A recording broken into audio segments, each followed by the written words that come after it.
حق نواز پنڈی گھیب سے، مولانا صاحب خواب میں اگر کوئی اشارہ ہو، مثلا صدقہ دینے کا یا کسی کی مدد کرنے کا، تو کیا وہ درست ہوتا ہے؟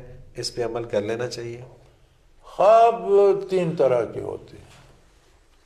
ایک خواب تو وہ ہوتے ہیں جو ہمیں دن بھر ہم نے دیکھا سنا تو ذہن میں وہ تصویریں بن گئیں، یا کوئی ناول پڑھا، کوئی فلم۔ بچے ڈرتے ہیں چھوٹے، مجھے رات امریکہ سے وہ بات کر رہے تھے کہ ہمارا بچہ سوتے میں ڈر جاتا ہے۔ میں نے کہا یہ ہارر مووی دیکھتا ہو۔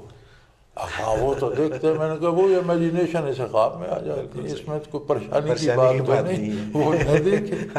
آپ کچھ اور دکھائیں اس کو، کوئی ایک دین تو کے حوالے خواب سے یہ کوئی چیز۔ ہوتی ہے، صحیح ایک بعض اوقات خواب من جانب اللہ کوئی رہنمائی ہو جاتی ہے، صحیح ایک خواب شیطان کی طرف سے ہوتے ہیں، پریشان کن یا برائی کی طرف لے جاتے ہیں۔ اب خواب کا جو طریقہ حضور صلی اللہ علیہ وسلم نے بتایا وہ آسان سا تو یہ ہے کہ اچھا خواب آئے تو آنکھ کھلے تو الحمدللہ کہو، صحیح کوئی خراب آئے تو لا حول پڑھ کر آپ بائیں طرف تھوک دو صحیح اور اسے بھول جاؤ۔